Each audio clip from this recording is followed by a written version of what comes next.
제가 받들어 봉독을 할 때에 하나님의 음성을 들을 수 있는 축복의 시간 되길 원합니다. 낮은 형제는 자기의 높음을 자랑하고 부한 자는 자기의 낮아짐을 자랑할지니 이는 그가 풀의 꽃과 같이 지나감이라. 해가 돋고 뜨거운 바람이 불어 풀을 말리면 꽃이 떨어져 그 모양의 아름다움이 없어지나니 부한 자도 그 행하는 일에 이와 같이 쇠잔하리라.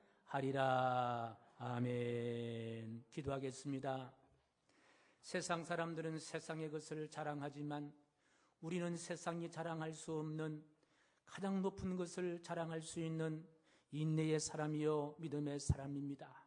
이 시간에도 우리는 많은 세상의 자랑거리를 물리치며 최고의 자랑거리인 하나님을 자랑하며 예수 그리스도를 자랑하며 믿음을 자랑하기 위해서 주님께서 불러주신 주님의 아름다운 자녀들이오니 우리의 예배를 하나님 연락하여 주시고 평생 동안 자랑거리가 있을 수 있도록 인도하여 주시옵소서.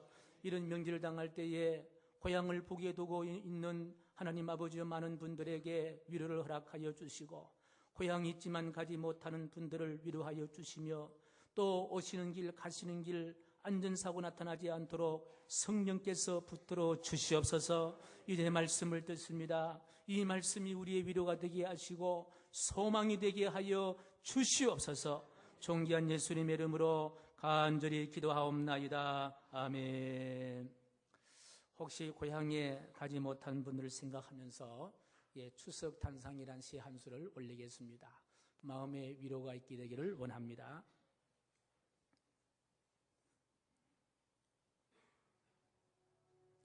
추석 단상. 해마다 추석이 찾아오는 때면 돌아갈 고향길을 찾아갑니다. 너무 오랫동안 객지 생활에 여기가 고향으로 착각하였지만 언젠가는 돌아갈 고향이기에 달빛길을 밝힐 때 찾아갑니다. 바람 불듯이 지나가 버린 세월들 그리고 세월들 손에 잡힐 듯 가까이 있었지만 넘어온 고갯길이 가파르고 조용히 문을 닫고 자리에 누워 손바닥을 펴면 항상 빈손입니다. 오늘처럼 창가에 둥근 달 찾으면 책장 넘기듯이 찾아 다가오는 사람들, 함께 웃고 울고 걸어온 고마움, 올 추석에는 엄마표 송편이라도 빚고 고향길 찾아가는 나그네 길에 들꽃 향기라도 되었으면 좋겠습니다.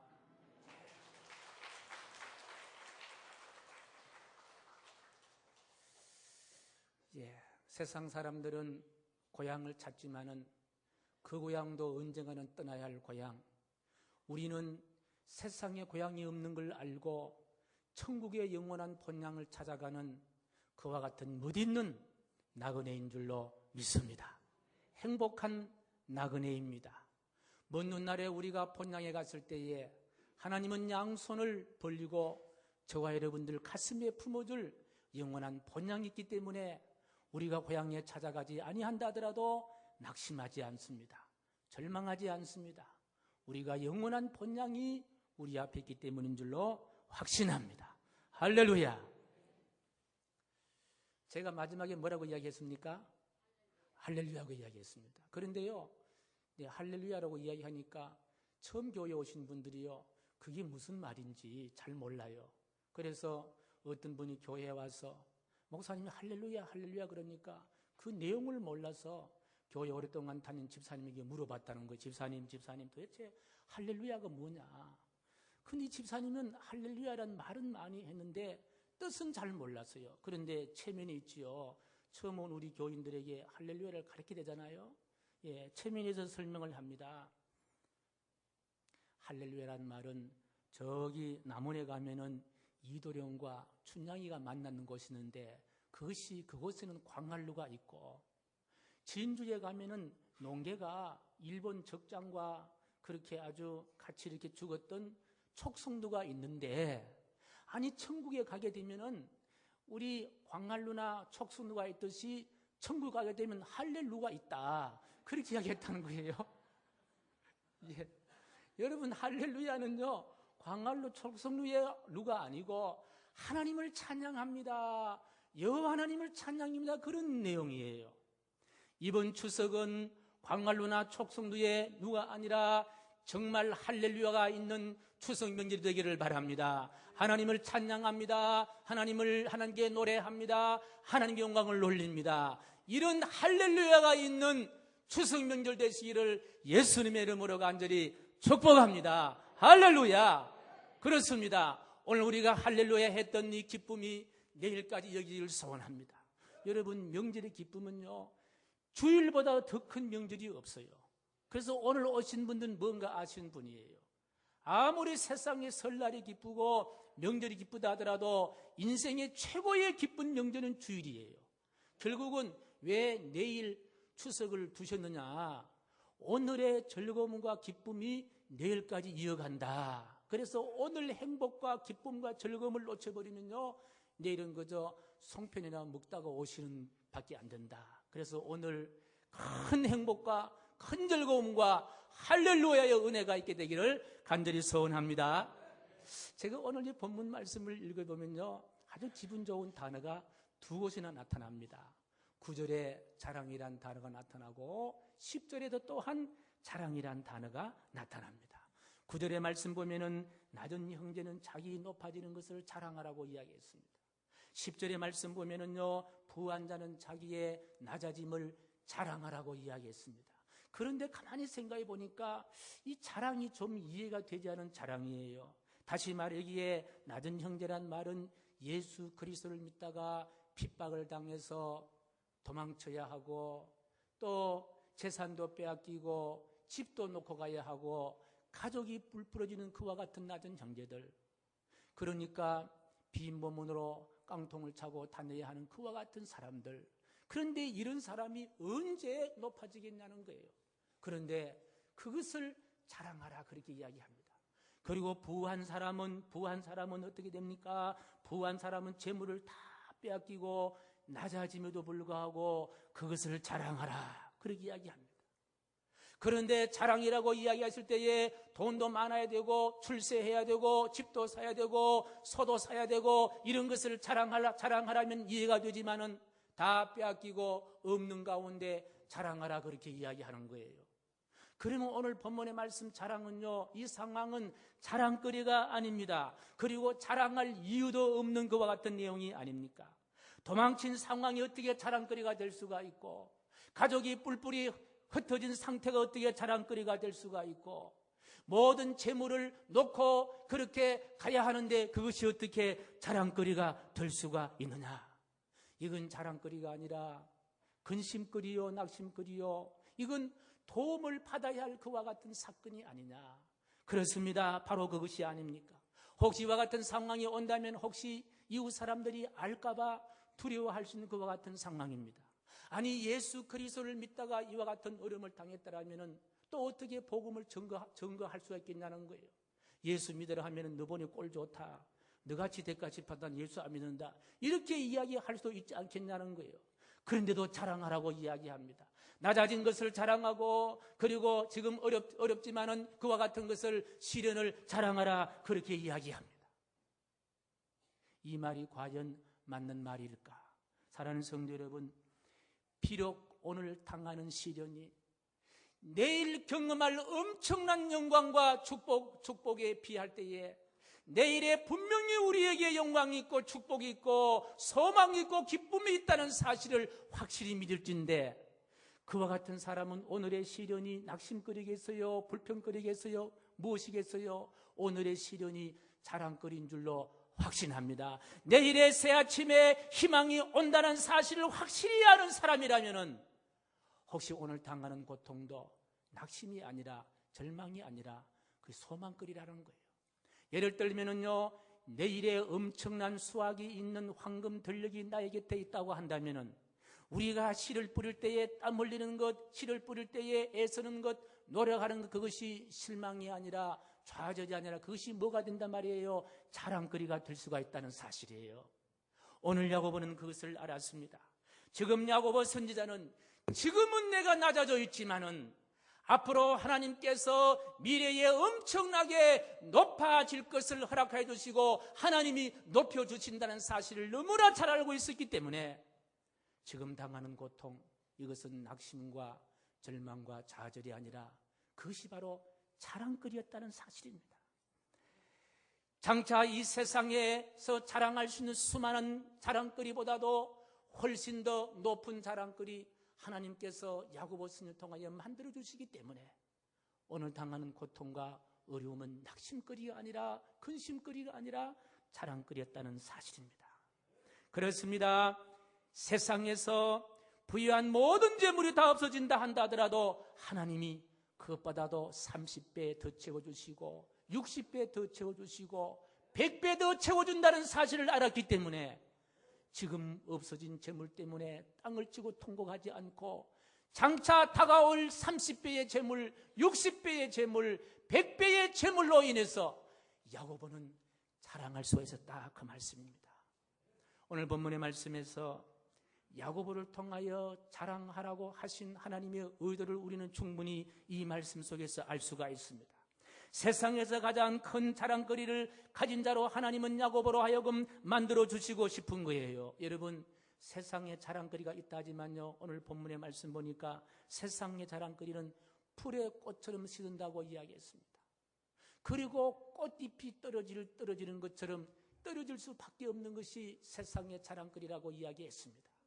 그런데 오늘 하나님께서 야고보를 통하여 만들어주시는 자랑거리는요, 꽃이 시드는 같은 그런 시드는 자랑거리가 아니라 꽃잎이 떨어지는 그와 같은 떨어지는 자랑거리가 아니라 시들지 않는 자랑거리, 떨어지지 아니하는 자랑거리, 영원토록 영생무궁할 수 있는 그런 자랑거리를 허락하여 주시는 줄로 확신합니다. 그렇습니다. 하나님께서는 세상의 자랑거리가 떨어지고 시들지만은 하나님께서 자랑하실 때에, 자랑거리를 만들어 주실 때에 그 자랑거리는 시들지 않고 떨어지지 아니할 자랑거리를 만들어 주실 수 있는 능력의 하나님, 전능의 하나님, 기적을 베풀어 주시는 하나님이신 줄로 확신합니다.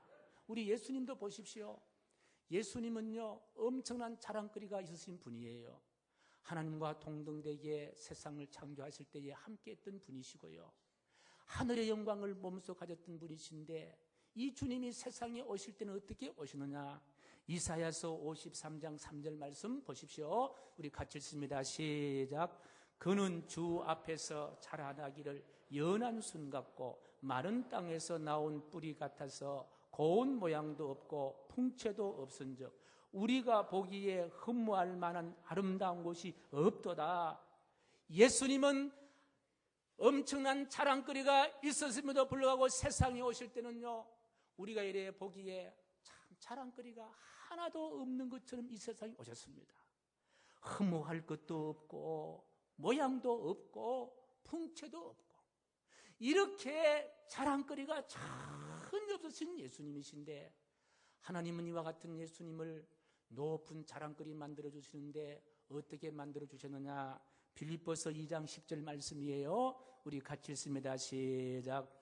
하늘에 있는 자들과 땅에 있는 자들과 땅 아래 있는 자들로 모든 무릎을 예수의 이름에 꿇게 하시고 이 우주 만물에 예수 그리스도 앞에 다 무릎을 꿇는 그와 같은 높은 자랑거리로 하나님은 만들어 주신 줄로 믿습니다. 그렇다면 하나님께서 흠말 것도 없고 모양도 없고 풍채도 없는 그와 같은 기나긴 그와 같은 세상의 공생의 삶을 살아갈 때에 예수님은 어떻게 하셨느냐? 참으신 거예요. 인내하신 거예요. 그 인내의 가장 큰 핵심적인 사건이 바로 십자가 사건이 아닙니까? 고통을 참으셨습니다. 아픔을 참으셨습니다. 배신도 참으셨습니다. 시련과 역경도 참으셨습니다. 이렇게 예수님께서 자랑거리가 없는 세상 가운데 고통과 시련과 아픔을 인내하셨기 때문에 하나님은 그 인내를 바라보시고 예수님은 우주 만물의 최고의 자랑거리로 높여주신 줄로 확신합니다. 사랑하는 성도 여러분, 우리는 하나님의 자녀가 아닙니까? 하나님의 자녀는 누구의 자랑거리입니까? 하나님의 자랑거리인 줄로 확신합니다. 하나님은 저와 여러분들이 하나님의 자랑거리인 줄로 믿습니다. 여러분의 개인들이 하나님의 자랑거리예요. 여러분의 가정이 하나님의 자랑거리예요. 여러분의 생업이 하나님의 자랑거리예요. 여러분의 후손들이 하나님의 자랑거리예요. 옆 사람에게, 성도님은 내가 보니까 하나님의 자랑거리 맞네요. 시작. 하나님의 자랑거리입니다. 우리는 무엇을 자랑해야 될 것이냐? 하나님의 자녀가 되었다는 것을 자랑해야 되는 거예요. 예배 드린다는 것이 자랑스러운 것이고, 기도하는 것이 자랑스러운 것이고, 찬송하는 것이 자랑스러운 것이고, 전도하는 것이 자랑스러운 것이고, 할렐루야, 예수 믿고 구원받는 것이 자랑스러운 것이요. 이것이 우리의 자랑스러운 거예요. 물론 이 자랑거리를 우리가 얻기 위해서는요, 인내가 필요합니다. 왜냐하면요, 이 자랑거리가 분명해지기 위해서 하나님은 무엇을 주었습니까? 이 세상에, 광야 같은 세상에 살게 하신 거예요. 여러 가지 시련이 있습니다. 그래서 인내라는 것은 무엇이냐? 인내라는 것은요, 장차 큰 자랑거리를 주실 하나님을 자랑하는 것, 이것이 인내예요. 왜? 자랑할 수 없는 시련과 역경들이 있지만은 그것을 견디는 거예요. 그것을 참는 거예요. 지나가지 않은 캄캄밤은 전혀 없습니다. 아무리 태풍이 온다도 태풍은 지나가는 거예요. 역경과 시련이 오도 역경과 시련은 지나가는 거예요. 밤은 지나가는 거예요. 반드시 아침은 옵니다. 태양은 뜨는 거예요. 이걸 우리가 보고 자랑해야 될 줄로 확신합니다. 여러분, 이 세상에서 한때 큰 자랑거리였던 한 분을 소개합니다. 이분은요, 아버지가 아주 사회적인 저명한 인사였습니다. 그래서 아버지 후광이 이 사람에게는 어디 가든지 자랑거리였습니다. 아버지가 자랑거리가 되니까 이 자녀도 자랑거리였습니다. 뿐만 아니라 이 자녀는요, 이화여자대학교 영문학과에 들어갔는데요, 조기 졸업할 정도로 공부를 아주 잘했습니다. 이것도 이 사람에게는 자랑거리였습니다. 그리고 이 사람은요, 전 국회의원인 김한길 의원과 결혼을 했습니다. 국회의원과 결혼하면 잘하는 거예요? 못하는 거예요? 예, 우리는 못하는 거죠. 그런데 그 당시에 이 사람에게는요, 잘한 거예요. 이건 아주 자랑거리였습니다. 그리고 이분이 미국 유학 갔습니다. 미국 유학 가는 것도, 유학을 보내는 부모님에게는 자랑거리예요? 안 자랑거리예요? 이것도 역시요, 이분에게는 자랑거리였습니다. 세상의 모든 자랑거리를 다 가지고 있었습니다. 그런데요, 웬걸 이 자랑거리가 하루아침에 쑥대밭이 되는 거예요. 가정이 깨어졌습니다. 그리고 이분은요, 암을 3번이나 수술했고요.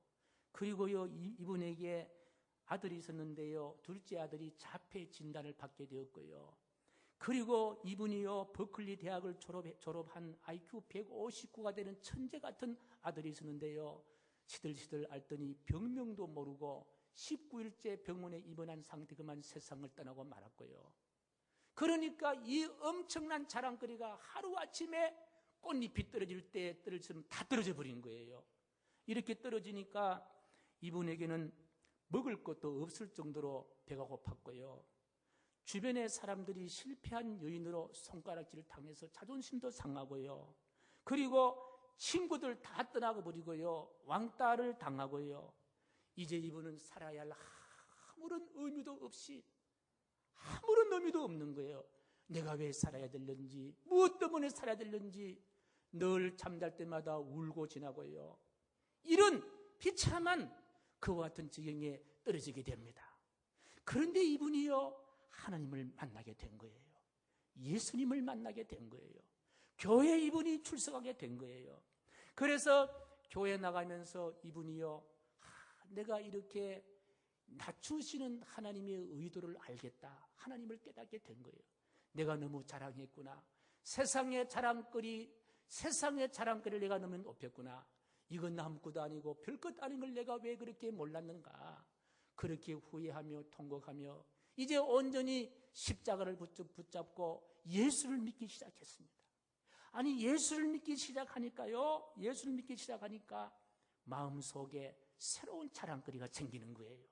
예수님을 자랑하고 싶고 말씀이 자랑스럽고 하나님이 자랑스럽고 자기가 낮아졌고 자기가 죄인이고 자기의 실패가 크게 보이는 거예요.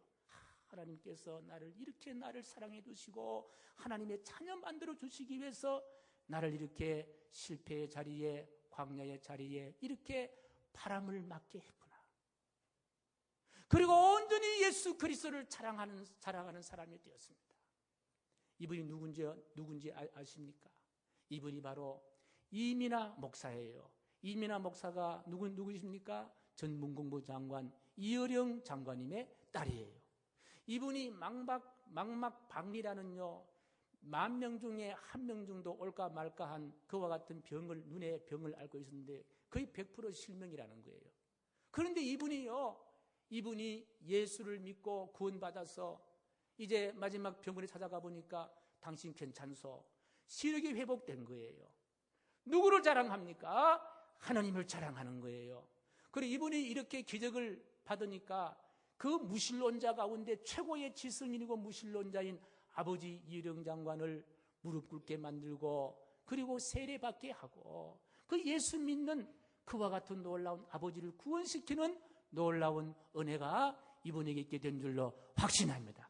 이제 이분은 세상에 자랑거리는 아무것도 아니었습니다. 그 자랑거리는 아무 자랑거리도 아니에요. 이분에게 자랑거리는 누구 있냐? 하나님이 자랑거리였고 예수 그리스도가 자랑거리였고 그리고 십자가가 자랑거리였고 복음이 자랑거리인 거예요. 할렐루야. 이분이 미국에서 변호사 일을 하지만은 이분은 다시 신학을 해서 목사님이 되셔서 지금은요 자기와 함께했던 그 예수님을 자랑하기 위해서 목사님이 되셔서 저 아프리카로 미국으로 남미로 중국 등지를 돌면서 청소년에게 복음을 전가하는 놀라운 인생을 새롭게 펼치며 살아갑니다. 최근에 이분이 책을 지었는데요, 그 베스트셀러가 되었습니다마는 이 책의 제목이요 땅끝의 아이들이라는 책도 이렇게 발간을 했습니다. 여러분, 이 세상에도 물론 많은 자랑거리가 필요합니다. 그런데 우리의 진정한 자랑거리는 무엇이 자랑거리가 되어야 됩니까? 하나님이 자랑거리가 되어야 될 줄로 믿습니다. 하나님이 우리의 진정한 자랑거리가 될 때에 하나님은 저와 여러분들을 세상에서 자랑할 수 없는 놀라운 자랑거리 있는 사람으로 하나님은 만들어 주실 줄로 확신합니다. 사랑하는 성도 여러분, 지금 혹시 시련 때문에 포기하고 싶은 그와 같은 절망을 갖고 계시는 분은 아니 계십니까? 그러나 포기하지 마십시오. 조금만 더 참으십시오. 인내하십시오. 물질을 포기할 수는 있어도 인내는 포기해서는 안 됩니다. 명예는 포기할 수 있어도 인내는 포기해서는 안 됩니다. 권력은 포기할 수도 있어도 인내는 포기해서는 안 됩니다. 우리가 인내를 가지고 있으면 반드시 하나님께서는 다음 여러분을 높여주실 줄로 확신합니다. 세상 사람들이 따라올 수 없는 높은 곳으로 여러분을 높여주실 줄로 확신합니다. 하나님이 여러분들을 자랑거리로 만들어주시는 거예요. 세상의 자랑거리는 별것 아닙니다. 하나님이 자랑거리로 만들어주실 때에 그 자랑거리가 영원한 자랑거리인 줄로 확신합니다. 얼마 전에도 보십시오. 그 곽교육감입니까? 이분도 얼마나 당선되고 얼마나 이렇게 꽃다발도 받고 박수갈채도 보내고 얼마나 그분은 가문의 영광이고 자랑거리였냐는 거예요. 그런데 지금은 어떻게 됐습니까? 제가 더 이상 이야기는 하지 않겠습니다. 하나님이 높여줄 때에 그것이 진짜 자랑거리라는 거예요. 그래서 세상이 우리를 자랑거리로 만들지 아니한다고 해서 낙심할 이유가 없습니다. 하나님이 저와 여러분들을 자랑거리로 만들어 주실 줄로 확신합니다. 요한계시록 14장 12절에 이런 말씀이 기록되어 있습니다. 요한계시록 14장 12절 우리 같이 읽어보겠습니다. 요한계시록 14장 12절 시작. 성도들의 인내가 여기 있나니 그들은 하나님의 계명과 예수에 대한 믿음을 지키는 자라. 요한계시록은 신구약 마지막 책인데요, 우리가 장차 천국에 갔을 때에 가장 우리가 고백하고 싶은 말이 있다면 바로 이 말일 거예요. 하나님, 저는 하나님의 계명을 지켰습니다. 예수를 향한 믿음을 변치 아니했습니다. 이 이야기일 거예요. 나는 하나님의 계명을 지켰습니다. 예수님을 향한 믿음을 지켰습니다. 수없이 많은 핍박이 있고 예수님을 떠날 수 있는 유혹도 있고 환경도 있었지만은 나는 예수님을 떠나지 아니했습니다. 나는 하나님의 계명을 지켰습니다. 수없이 세상의 말로 인해서 하나님의 계명을 지킬 수 없는 그와 같은 상황이 있었지만은, 하나님의 계명을 지킴 내가 불이익을 당하는 그와 같은 상황이 있었지만은, 나는 마지막까지 생명을 다해서 하나님의 계명을 지켰습니다. 아마 이런 이야기일 거예요. 이런 자에게 하나님은 멸관을 주시는데, 그러면은 어떤 덕목이 무엇이 하나님의 계명을 끝까지 지키게 하고 예수님을 향한 믿음을 끝까지 지키게 하느냐? 바로 성도들의 인내라는 거예요. 성도들의 인내. 그래서 우리에게 인내가 있다는 사실이 바로 자랑거리인 줄로 믿습니다. 오늘 우리의 자랑은 무슨 자랑해야 됩니까? 나는 시련을 참을 수가 있다. 나는 역경을 참을 수가 있다. 나는 사업장이 안 돼도 참을 수가 있다. 나는 가정이 어려움에도 참을 수가 있다. 인내가 있다. 성령께서 역사하여 주시기 때문인 줄로 믿습니다. 내가 이렇게 참고 견디고 나갈 때에 이 참고 어두운 밤은 지나갈 것이고 내일 아침에 동트는 새 아침이 다가올 것이다. 내일에 주실 하나님의 영광을 생각하며 인내할 수 있는 것, 이것이 바로 축복인 줄로 확신합니다. 여러분, 전도라는 것은요, 우리가 인내로 뛰어야 할 운동장입니다. 어떤 한 사람을 마음에 품었을 때에 한번 찾아가면요, 문전박대 당할 수가 있습니다.